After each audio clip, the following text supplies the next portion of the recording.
que se pierdan. ¿Ya estáis? Vale, perfecto. Pues hola. Y vamos a, primero, antes de nada, un momentito, que no lo había descargado de aquí. Espero que estéis bien ahí en clase. Lo siento mucho no poder asistir presencialmente. Espero que la semana que viene sí, ¿eh? Ya sabéis que estaba un poco pachuchillo y, bueno, pues se ha complicado. Vale, ya tenéis, no sé cómo lo veréis, en clase, pero bueno. ¿Se oye bien? ¿Se me oye en clase o no?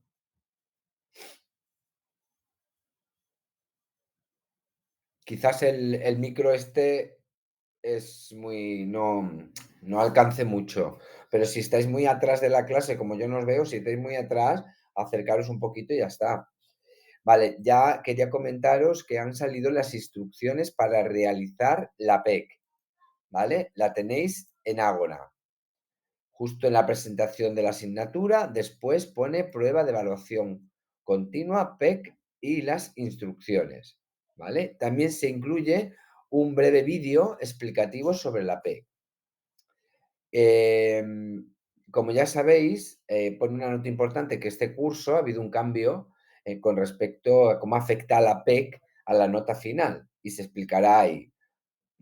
Este cambio es que, a diferencia de lo que se explica en el vídeo, este curso los exámenes se puntuarán sobre 10 y no sobre 9, ¿vale? Por lo tanto, los estudiantes pueden conseguir la máxima nota únicamente haciendo el examen sin hacer la P, ¿de acuerdo? Esto ya lo explicamos el día que dimos la introducción a la asignatura, ¿vale?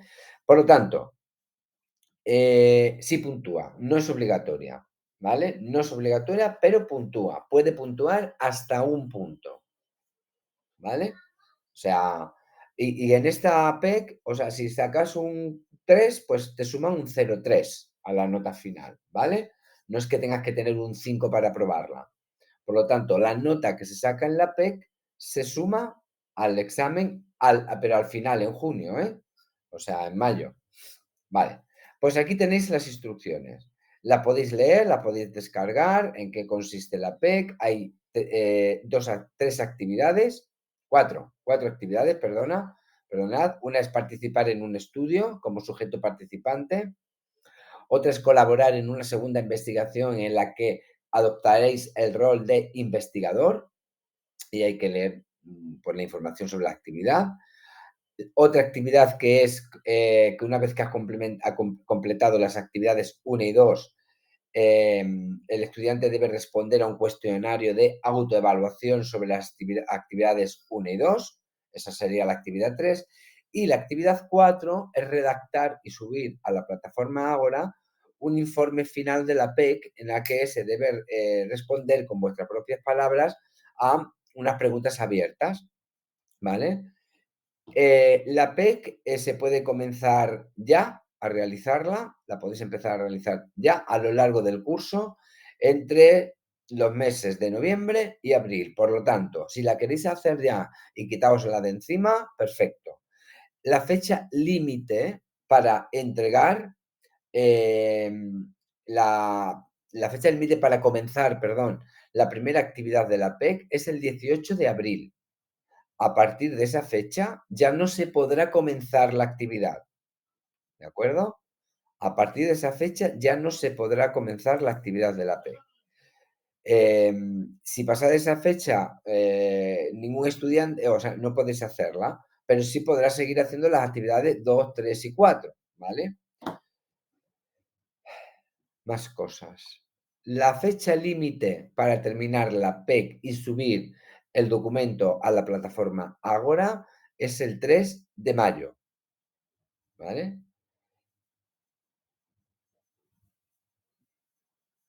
Vale, y aquí tenéis todas las instrucciones. No me voy a detener más porque si no perdemos el tiempo. Yo creo que lo que podéis hacer es leeros detenidamente las instrucciones y si en algún momento tenéis alguna duda, pues me lo comentáis y la resolvemos en clase el próximo día, ¿vale?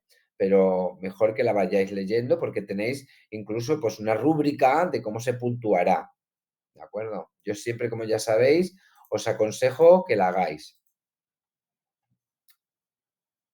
Se encuentra en Ágora. Vale, pues vamos a seguir con el tema del otro día que estábamos viendo, ¿vale? El tema de cognición social. Nos quedamos aquí. Uy, qué mal se ve aquí, ¿no? Pero bueno.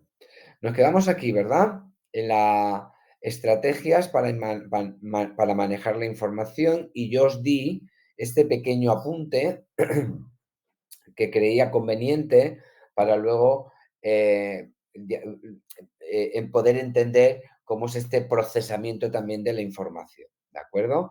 Recordad que, lo digo rápidamente, recibimos información del exterior a través de los sentidos, tenemos un registro sensorial, en este registro sensorial, si atendemos a la información, podremos pasarla al almacén a corto plazo o llamada también memoria de trabajo. Si no se atiende a esta información en un segundo aproximadamente, se olvida, cae. En la memoria a corto plazo es donde trabajamos con la información nueva, pero también la que podemos recuperar de la memoria a largo plazo, es decir, de nuestros conocimientos previos, de nuestras experiencias previas, y la información también aquí que no utilicemos porque no toda la información que hemos atendido en un principio nos es válida para crear un nuevo conocimiento, por ejemplo, ¿sí? Si no se repasa o si no se mantiene o si no es interesante o si no nos merece la pena esta información,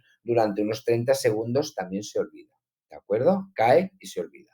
La información en la memoria a largo plazo puede permanecer el resto de nuestra vida, ¿eh? Es como un disco duro donde ahí está toda la información. A veces cuesta más recuperarla, unas veces más que otras, ¿no? Pero siempre permanecerá, ¿vale? Y tenemos estrategias para mantener el mayor tiempo posible la información en la memoria a corto plazo para poder trabajar con ella y eso es, por ejemplo, el repaso. Vale, pues ahora nos vamos, esto viene para poder ahora entender lo que vamos a hablar en este tema, que es de cognición social. Cognición social, ya vimos el otro día lo que era, ¿de acuerdo? Entonces, vamos a ver un primer apartado, que es la diferencia entre procesamiento automático y controlado en el pensamiento social, ¿vale? Aquí os he puesto simplemente los elementos que diferencian el procesamiento automático del controlado. Como veis, el procesamiento controlado es intencionado, ejercemos un control sobre él, implica también un esfuerzo y quizás la eficiencia no es tanto, ¿no? Porque necesita más tiempo, ¿sí? Pero sin embargo, el procesamiento automático no hay una intención, no tenemos control sobre él, no hay que realizar tanto esfuerzo y sí es más eficiente, ¿vale? Em, Tenemos una amplia experiencia, digamos, ¿no? Una amplia eh, em, un amplio surtido, ¿no? De procesamientos automáticos. Creo que ya lo hablamos también un día, ¿no? Por ejemplo, cuando aprendemos a conducir, evidentemente es un procesamiento totalmente controlado que necesitas ir interiorizando, integrando y conociendo, ¿no? Y con el tiempo el conducir se convierte más en un proceso automático, no tienes que pensar cuándo tienes que poner la velocidad, cuándo tienes que frenar, cuándo tienes que poner la segunda o la tercera, ¿no? O sea que tenemos un montón, ¿no? De procesamientos automáticos porque realmente son eficaces. Es decir, si tuviéramos que dedicar a, hacer un procesamiento totalmente controlado en cualquier situación que nos encontremos a nivel social, no tendríamos tiempo en el día a día para poder llevar a cabo la cantidad de operaciones para poder hacer o tomar decisiones, ¿no? Por lo tanto, tenemos la capacidad, ¿no? De tener un abanico amplio de procesamientos automáticos que nos son de gran utilidad, ¿vale? Vamos a ver aquí que en el libro, en el manual nuevo, ya entra directamente con los esquemas sociales. Yo os he puesto una introducción que no entrará en el examen, pero que sí os ayudará a entenderla, que es que, claro, cuando estamos en un contexto social y estamos recibiendo continuamente información, ¿cómo manejamos esa información y cómo elaboramos juicios? Evidentemente, debemos tener o tenemos estrategias que nos permitan manejar toda la información de la manera más eficaz o eficiente posible, ¿vale?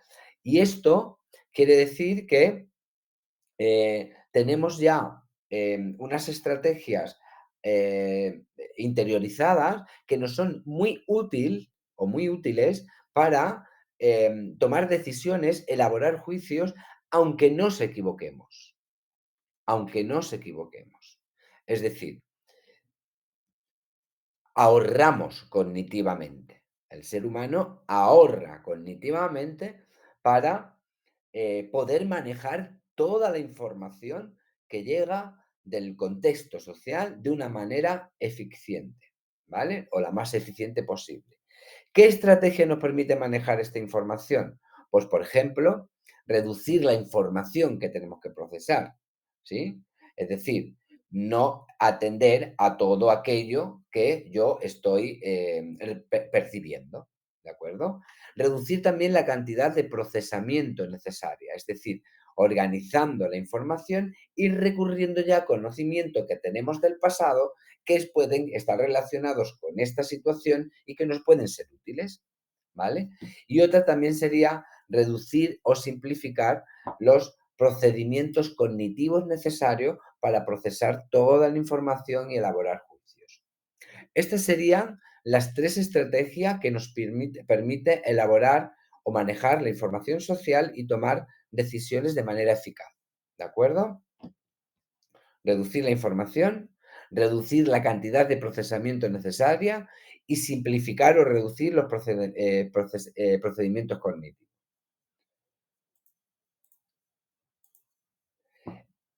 Ya lo digo, que en el libro no lo tenéis, pero yo os lo pongo, no me voy a parar mucho en esto.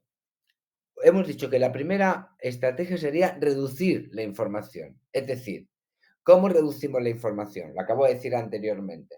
Fijando la atención en aquellos estímulos o en aquella información que no son significativos, que no son distintivos o que los necesitamos para tomar la decisión.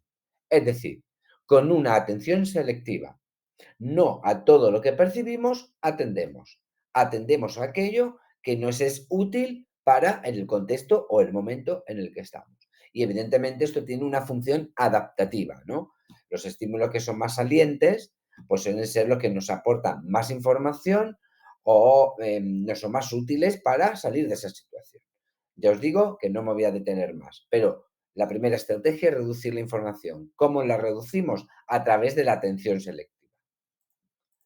La segunda, he dicho que era reducir la cantidad de procesamiento. Y aquí sí que en el libro ya entra con los esquemas, pero para poder entender lo que en el manual viene como esquemas sociales, hay que entender previamente lo que son las categorías, ¿vale? Que es cómo reducimos la cantidad de procesamiento.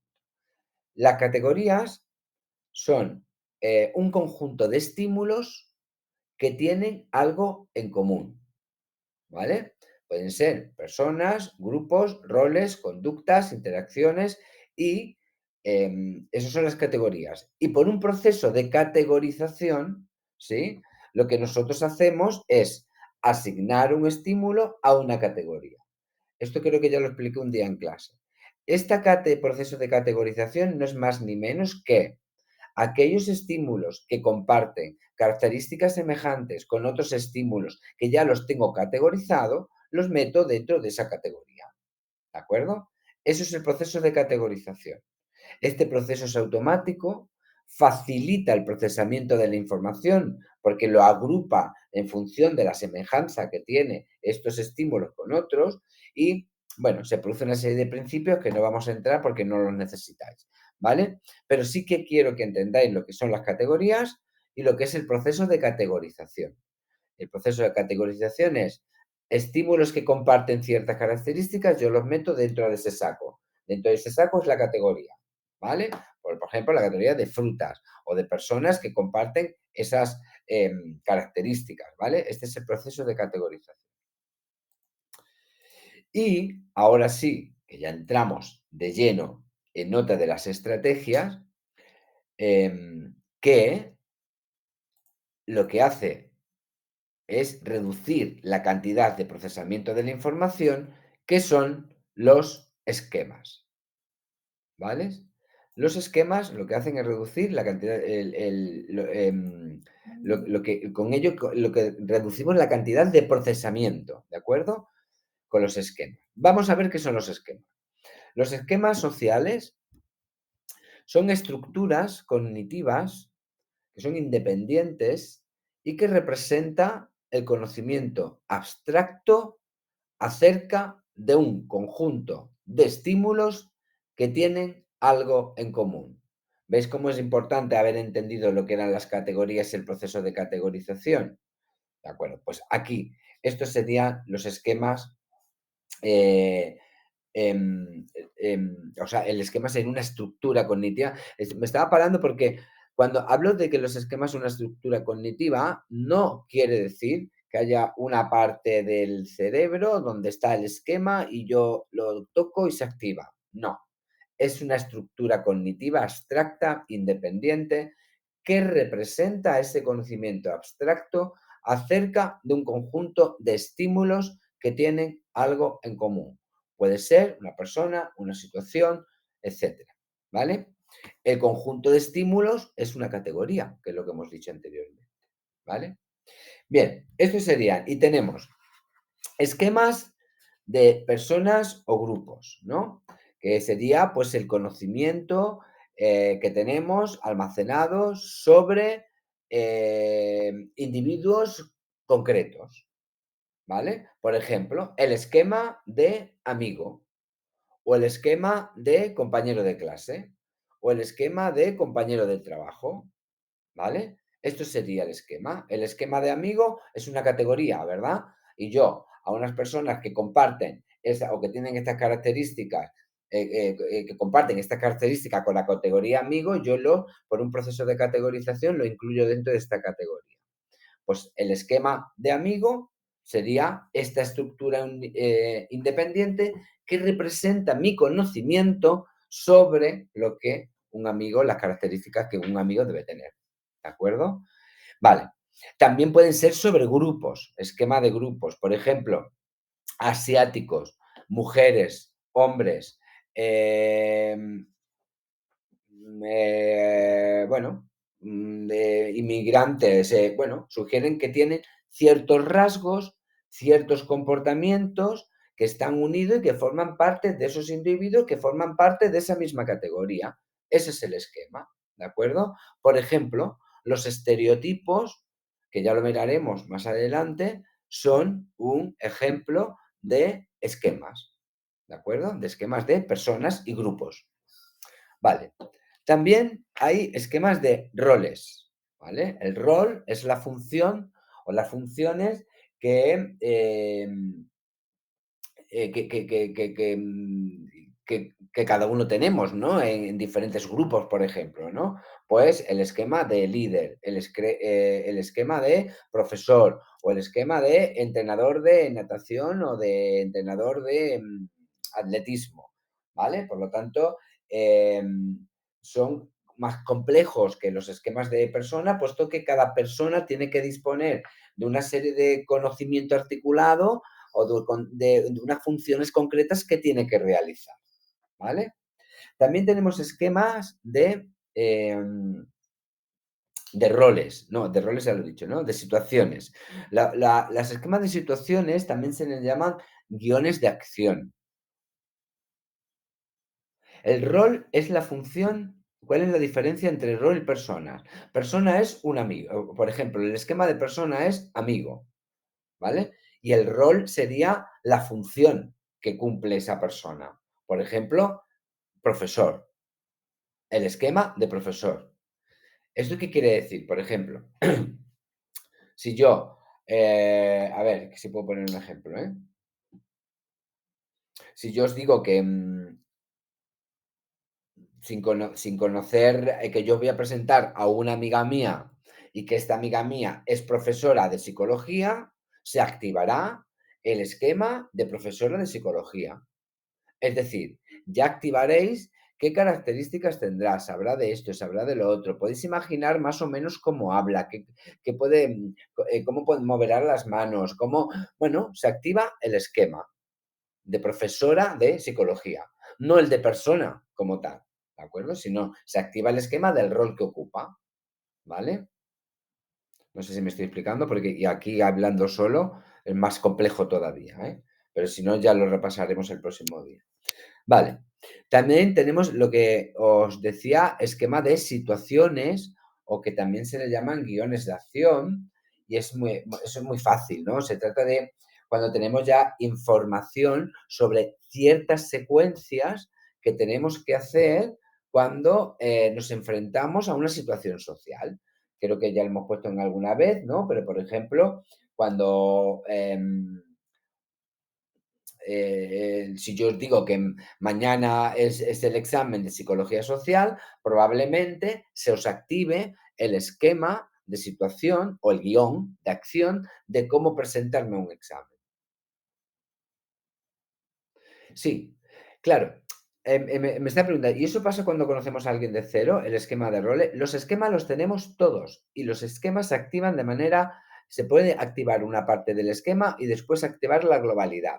Es decir, estamos hablando de una estrategia para reducir la cantidad de procesamiento. Por ejemplo, si yo creo que os puse un ejemplo de una persona que veis en la calle con una bata blanca y el este de el corazón aquí puesto en el cuello, se te activa el esquema de médico. Es un recurso para reducir todo el procesamiento de la información, ¿no? Imaginaos que teníamos que pararnos a pensar, bata blanca se puede relacionar con un médico. Esto que lleva en el cuello, ¿qué será? ¿Sirve para escuchar el, por lo tanto, llego a la conclusión de que es un médico? No. Se activa el esquema y se activa el esquema de médico. Y aparte así ya sabemos cómo esa persona se va a comportar y cómo nosotros debemos comportarnos o tenemos que comportarnos con esa persona. ¿Veis la eficacia o la eh, rentabilidad, ¿no?, de los esquemas? Es un atajo cognitivo, es un ahorro cognitivo, ¿no? El que tenemos, ¿vale? Eh, por lo tanto, se pueden activar a la vez esquema de persona, esquema de rol, esquema de situación, dependiendo, ¿vale? Los esquemas de situación, ya os digo que son guiones. Si yo digo que mañana hay un examen de psicología social y que bueno, pues ya seguramente para mañana ya tienes el esquema hecho de tengo que llevar el carnet de estudiante. Cuando llegue a la UNED me tendré que poner en una cola, iremos pasando de uno en uno y pasarán el carnet de estudiante y saldrá mi examen. Cogeré mi examen y me sentaré en una silla. En ese momento ya empezaré a escribir el examen. Ese es un esquema de rol, perdón, un esquema de situación, es un guión de acción que ya tenemos interiorizado. Fijaos la cantidad de situaciones que ya tenemos guionizadas. También es eficaz, también es un ahorro. No tienes que preparar cada cosa que vas a hacer, ¿no? Sino que ya tienes un guión hecho de muchas situaciones, ¿vale? Luego tenemos el esquema del yo, lo que son también los autoesquemas. Evidentemente, son los esquemas más complejos. ¿Por qué son los esquemas más complejos, los esquemas del auto-yo o del yo o los autoesquemas? Porque la información que tenemos de nosotros mismos es de lo que más tenemos. Tenemos muchísima información de nosotros mismos, por lo tanto, ese esquema está súper cargado de información. Son los esquemas más complejos, ¿no? Porque disponemos de un montón de conocimientos sobre nosotros mismos, de un montón de características sobre nosotros mismos, etcétera, etcétera, etcétera. Por lo tanto, también activamos esos esquemas, ¿no? De nosotros mismos. ¿Qué más esquemas? Hay esquemas abstractos de resolución de problemas. Estos esquemas son esquemas más genéricos, son esquemas que bueno, que sabemos que son útiles para resolver ciertas situaciones. ¿De acuerdo? No es un esquema como el guión de acción, que ya tengo el guión hecho, no, sino que ya tenemos esquemas abstractos que nos son útiles para resolver situaciones que pueden ser parecidas a otras que ya he resuelto, ¿de acuerdo? Y no hace falta tampoco hacer un procesamiento de toda la información. Utilizo esa estrategia porque me fue útil en un momento concreto, ¿vale? Esto que estamos viendo ahora estamos hablando de cómo estamos ahorrando, ¿verdad? En el procesamiento. Y que los esquemas, pues se adquieren a través de los demás, a través de mi propia experiencia. Cuando se activan de manera totalmente automática, totalmente espontánea. Si se activa una parte del esquema, se activará el resto. Se activa de una manera preconsciente y son altamente o difícilmente modificables. Los esquemas suelen ser bastante rígidos, ¿vale? Pero que utilicemos esta estrategia para reducir la cantidad de procesamiento no quiere decir que la eficacia o el resultado sea siempre el mejor. Podemos equivocarnos, ¿eh? Podemos equivocarnos. Pero aun equivocándonos, ya nos es útil utilizar los esquemas. ¿Eh? No sé, poner el ejemplo que ponía antes de la bata blanca. Yo pienso que es un médico y luego resulta que es un veterinario. Bueno, tampoco pasa nada. Me he equivocado, pero ya, ya por lo menos he ganado tiempo, ¿no? No he tenido que analizar toda la situación, todo lo que esa persona lleva, su característica, para decidir si era médico o era veterinario. ¿Te puedes equivocar? Sí, pero ya te es rentable equivocarte incluso, ¿eh? Vale, continuamos. Una vez que se forman estos esquemas, influyen en nuestro pensamiento social mediante tres procesos. Uno sería mediante la atención, es decir, modo en que percibimos, que ya lo hemos dicho antes, ¿no? Filtramos la información más relevante. Otro de los procesos sería la codificación.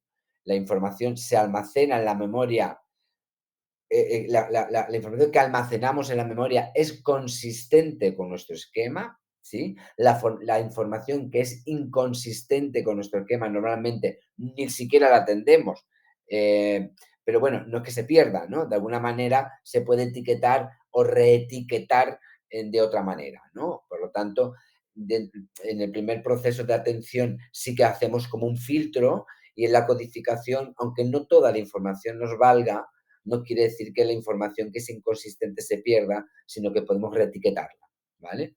Y la recuperación es el proceso de extracción de la información que ya tengo almacenada. ¿Ves cómo tiene esto que ver con el esquema inicial que os puse del registro y demás?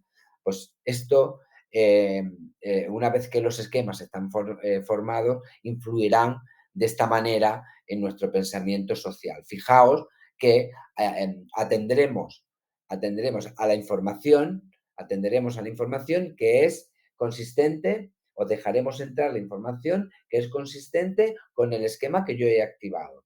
Y cuando codifico, también codifico la información que es consistente con mi esquema que tengo activado. Y para recuperar información, recuperaré la información anterior de conocimientos previos o de experiencias previas que es consistente con el esquema que tengo activado. ¿De acuerdo? ¿Me estoy explicando? Darme algún feedback porque estoy aquí un poco despistado. ¿Sí? Vale. Como no veo las caras, no puedo. ¿Veis lo importante que es la influencia de los demás, pero tenerlo también cara a cara cuando estás hablando de estos temas? No puedo regular mi conducta ni siquiera mis pensamientos si no os tengo delante. Vale. ¿Qué esquemas utilizamos? Como hemos dicho anteriormente, los esquemas se activarán de forma totalmente espontánea, automática, no controlada, digamos, ¿no? Por lo tanto, la activación de un tipo de esquema o de otro tipo de esquema vendrá determinada por la accesibilidad, ¿vale? La accesibilidad es el grado en el que algunos constructos, conceptos o esquemas están más disponibles en nuestra mente, en nuestra memoria. Accesible es que lo he utilizado muy a menudo o hace poco tiempo, ¿vale? La accesibilidad viene dada por el uso que yo hago de ese esquema, tanto las veces que hago uso de ese esquema como el tiempo que haya hecho que lo haya utilizado. Por lo tanto, un esquema será más accesible si lo uso con más frecuencia y lo he usado hace poco tiempo, ¿vale? Por ejemplo. La accesibilidad, esta viene determinada por lo que hablábamos de la experiencia pasada, los objetivos y metas y la cercanía temporal, que es el priming, ¿no? El priming es esa activación o disponibilidad de información que tenemos en la memoria como resultado de la exposición a eventos o estímulos concretos. ¿De acuerdo? Vale, vamos a seguir porque nos vamos a meter en otro concepto dentro de los esquemas también, digamos, es como un esquema, funciona como un esquema. El priming es lo que hablábamos antes. El priming es el tiempo, o sea, como el tiempo que hace que hayas utilizado ese esquema, ¿vale? Tú imagínate, a ver, em, la accesibilidad de un esquema, si hablamos de médico, ¿no? Si yo hoy he estado en un hospital, probablemente el esquema lo he activado hoy. Pues si hoy lo he activado, está más accesible que el esquema de jinete que lo activé hace 5 años. Esa es la accesibilidad. Por lo tanto, es más probable que si yo veo a una persona con bata blanca, se me active el esquema de médico que lo he utilizado más recientemente y no se me active el de investigador científico que hace mucho que no lo activo. El último esquema que tenga que ver o que sea consistente con las características de la situación, ¿vale? Temporal, sí. Para el mes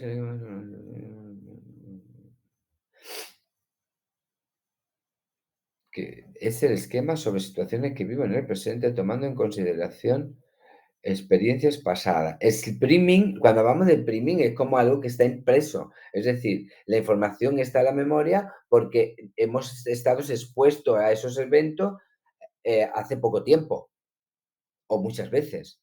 ¿Sí? Ese es el priming, la cercanía temporal. Por eso se activa, está disponible simplemente porque lo tenemos más en la memoria a corto plazo, digamos, de trabajo, ¿sí? Del día a día. Es lo que decía antes, si he estado en un hospital o si estoy en relación con personas que son médicos, si veo una persona que tiene esas características, no activaré el de investigador científico, activaré el de médico porque lo tengo más accesible por las veces que lo he usado y porque lo he usado hace menos tiempo.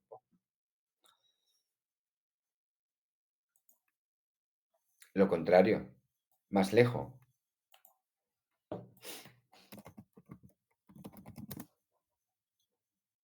¿no?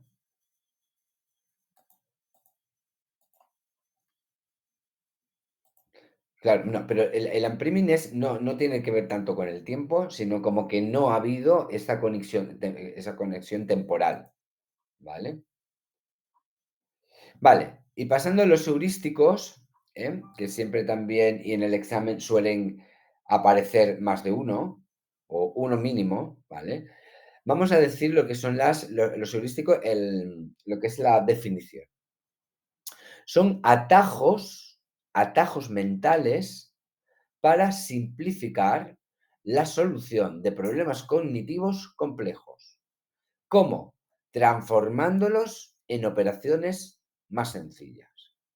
¿Vale? Como veis, estamos todo el tiempo ahorrando cognitivamente, es lo que estamos haciendo, ¿sí? Porque evidentemente en una realidad diaria a la que nos enfrentamos, estamos tomando decisiones continuamente de cómo comportarnos, qué juicios hacer, decisiones tomar, sin necesidad de hacer un procesamiento minucioso de todo lo que estamos percibiendo, ¿verdad?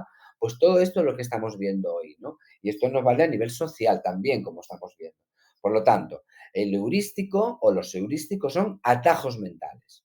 Y estos atajos mentales lo que os hacen es simplificarnos la vida para poder llevar a cabo aquellas decisiones, ¿vale? De problemas que son más complejos, pero lo transformamos en operaciones más sencillas. Hay diversos, varios heurísticos y aquí vamos a ver estos cuatro que tenemos aquí. Vamos a ir viendo uno por uno. Y el heurístico de representatividad nos viene a decir que cuanto más típico es un caso concreto respecto a un modelo, hay mayor probabilidad de que el caso pertenezca a ese modelo. Por lo tanto, nos permite jugar con la probabilidad de que un evento pertenezca a un conjunto, pues fijándolo por la semejanza con un suceso o con ese modelo. ¿Me explico? Es decir, cuanto más representante será, cuantas más características comparta con el modelo que pertenece a esa categoría. ¿Me explico? ¿Sí o no? Mirad, en el libro ponía un ejemplo del heurístico de representatividad, que era sobre si yo digo que hay una persona es muy tímido e introvertido, que siempre es muy servicial, pero con poco interés por las demás personas del mundo real, pero una persona muy tranquila, ordenada, que necesita orden y una estructura metódica y tiene una gran pasión por los detalles. Y luego, si os pregunto cuál es la profesión de esta persona, y os digo, ¿cuál sería? ¿Qué sería? ¿Granjero, actor, bibliotecario, nadador o cirujano? Normalmente la respuesta hay que darla rápida, ¿no? Entonces nuestra estrategia es activar el heurístico de representatividad.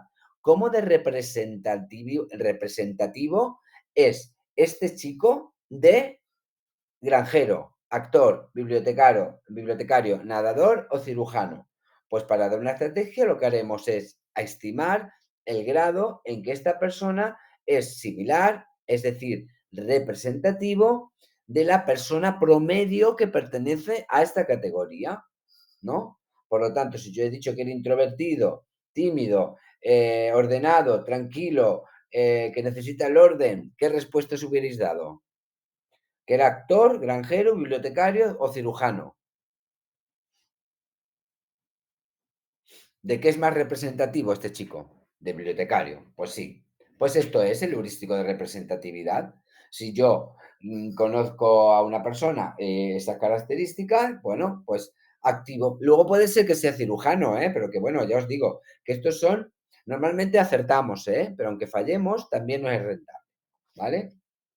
Ese sería el heurístico de representatividad. No miraremos aquí los errores, porque los errores los miraremos más adelante, ¿vale? Estos errores que ponen aquí es lo que he dicho anteriormente. Que utilicemos estos atajos mentales no quiere decir que siempre acertemos. Podemos cometer errores. Y yo os he puesto aquí los errores más usuales dentro de estos heurísticos. Pero luego lo miraremos en otras diapositivas, ¿de acuerdo? Luego tenemos el heurístico de accesibilidad o disponibilidad.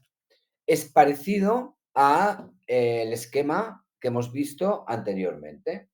¿Qué sería el heurístico de disponibilidad o accesibilidad? Cuantos más casos se me ocurren de una categoría, más frecuente es, ¿vale? Se utiliza sobre todo para estimar la probabilidad de un suceso, la frecuencia de una categoría o la asociación entre dos fenómenos.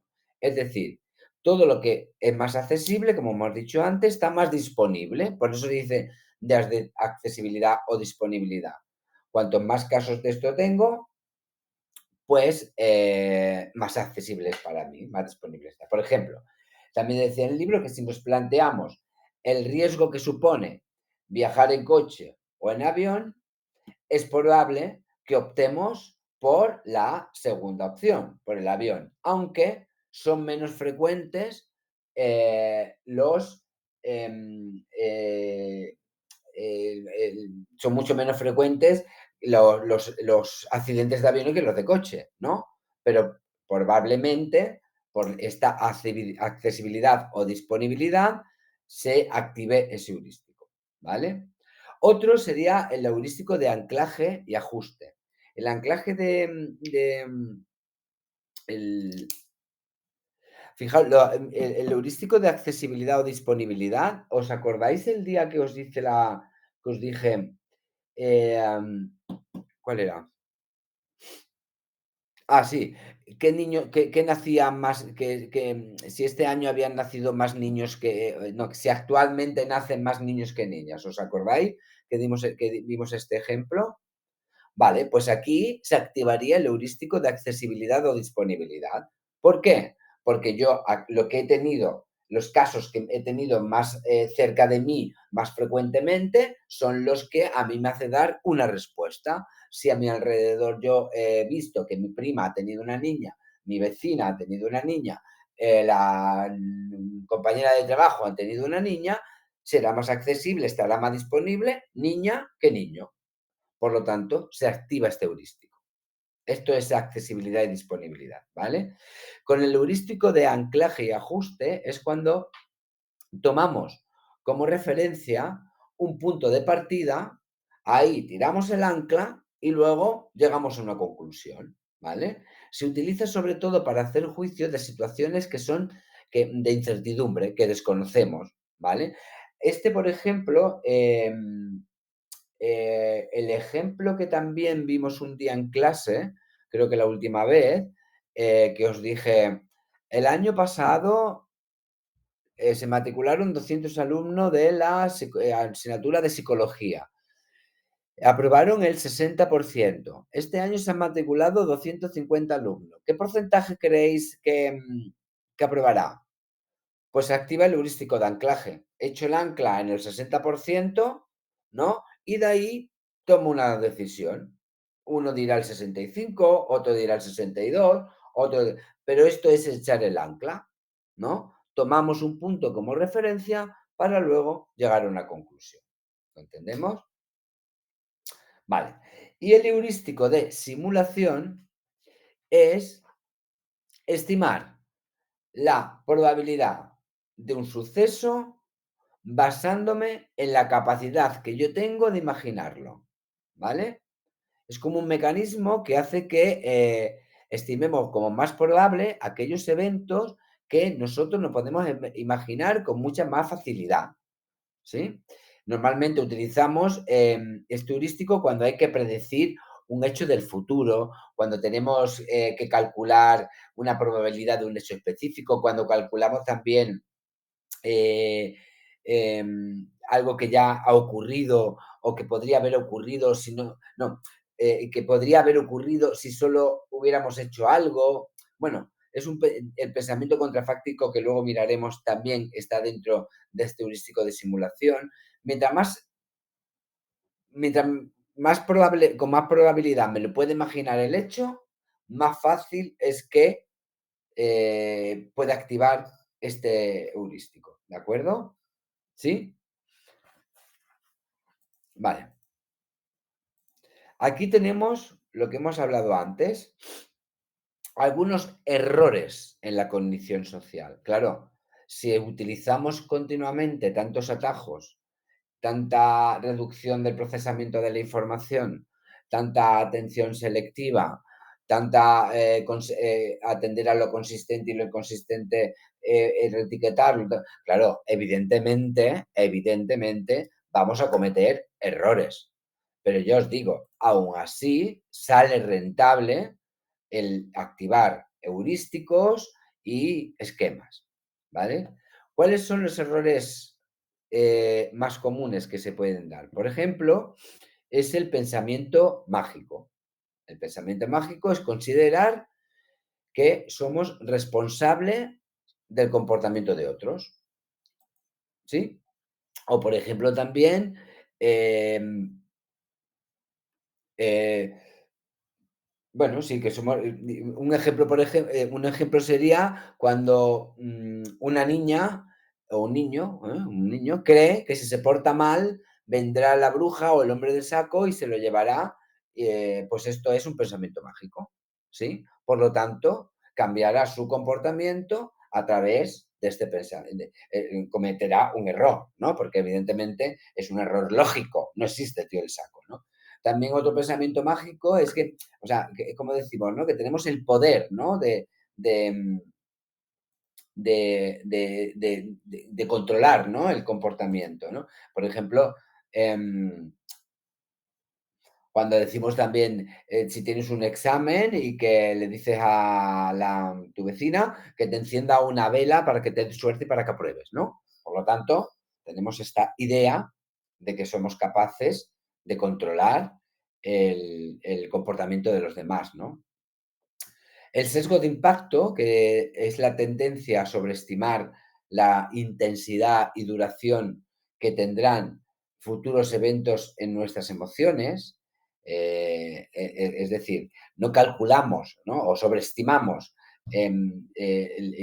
cómo vamos a sentir, cómo nos vamos a sentir si nos va a pasar, si nos pasara cierta situación o si nos pasara un cierto hecho que me moriré, no lo aguantaré, y no levantaré cabeza, ¿no? Pues esto es, ¿no? Tenemos una tendencia a sobreestimar la intensidad y la duración que tendrán futuros eventos en nuestras emociones. No sé, por ejemplo, ¿no? Cuando una persona, pues, se separa, normalmente, ¿qué pasa? Se separa del matrimonio, porque se siente devastada, ¿no? Que, o sea, si piensa que se va a separar o que ¿no? Que se sentirá pues, devastada, que jamás podrá volver a ser feliz, que es un acontecimiento catastrófico, que nunca levantará cabeza. Sin embargo, a medida que va pasando la crisis y a medida que va pasando el tiempo, eh, ve que no era para tanto, ¿no? Pero por eso tenemos esta sobreestimación, ¿no? La intensidad y duración de las emociones. También se le dice sesgo del pronóstico afectivo, ¿eh? Otro, otro de los errores es el sesgo de proyección, que es la tendencia a basarnos en nuestras propias experiencias, pero en las actuales, para imaginarnos cómo será el día de mañana o lo que nos va a deparar mañana, ¿no? Fijaos que creo que en el libro, ¿no? Ponía también un ejemplo que cuando la película de Regreso al Futuro 2, claro, habían cosas que eran, según el guionista o según el autor, se lo imaginaba en ese momento que iba a ser el día de mañana, por lo tanto, salían todavía el fax y no sé cuántos, ¿no? Pero sin embargo, otros aparatos sí que coincidían como ha sido después en el año 2011, no sé si era hasta en 2011 o así. Es decir, porque imaginamos lo que va a pasar en un futuro, pero con lo que sabemos hoy, con lo que tenemos actualmente, ¿no? Otro será la falacia del jugador y de la mano caliente, ¿vale? Es creer que los hechos del pasado influyen en el futuro, ¿vale? O sea, es como también que todo lo que, lo que he hecho anteriormente me va a condicionar el futuro, por ejemplo, ¿no? También tenemos el de ilusión de control, que es las expectativas que tenemos de obtener éxito personal mayor de lo que garantiza realmente la probabilidad objetiva, ¿no? Esto suele pasar, un caso típico o clásico de la ilusión de control es con el juego de azar, ¿no? Hay bueno, se ha demostrado que las personas tienden a sobreestimar su capacidad para influir en el resultado de los juegos de azar, como la ruleta, la máquina tragamoneda, no sé, ¿no? Como em, eh, hay gente que tiene la manía, ¿no? Esto también de controlar que te va a tocar algo si paso la moneda por no sé dónde, o si paso la lotería por no sé, la espalda de no sé quién, o si, bueno, esta es la ilusión que tenemos del control, ¿no? Fijaos que también hay un estudio que realizó un investigador en el 84 y por ahí que encontró que las personas que tienen, que creen que tienen más control, por ejemplo, sobre su salud, eh, tienen como la capacidad de evitar enfermedades o de controlar los síntomas. Y estas personas, ¿qué haces? Que tienden a subestimar los riesgos de ciertas enfermedades graves, como que a mí nunca me va a pasar, como es el cáncer o algunas enfermedades cardíacas, ¿no? Estas personas creen que tienen el control sobre la salud. Esto lo que hace también es que minimizan o controlan los síntomas y por lo tanto subestiman el riesgo de padecer enfermedades que pueden ser graves. Otro sería el sesgo de confirmación, que es la tendencia a favorecer, buscar, interpretar y recordar información que confirma nuestras creencias y rechazar las que no, ¿vale? Así, no sé, por ejemplo, em, las personas de izquierda leen periódicos o prensa que normalmente tiene una tendencia de izquierda y la persona de derecha lee un periódico que también pues, tiene, está acorde, ¿no? Con su pensamiento de derechas. Los hipocondríacos recopilan información de los datos, pero basándose en la gravedad de su caso, ¿no? Bueno, estos son sesgos de confirmación, que tendemos a buscar información que confirme o que se acerque a nuestras creencias. Eh, Son aquí, ya son las -5, ¿vale? Yo creo que ya ha tocado el timbre seguro y tenemos que hacer el cambio y me tengo que conectar a otra sala, ¿vale? Espero veros la semana que viene allí personalmente. Un abrazo.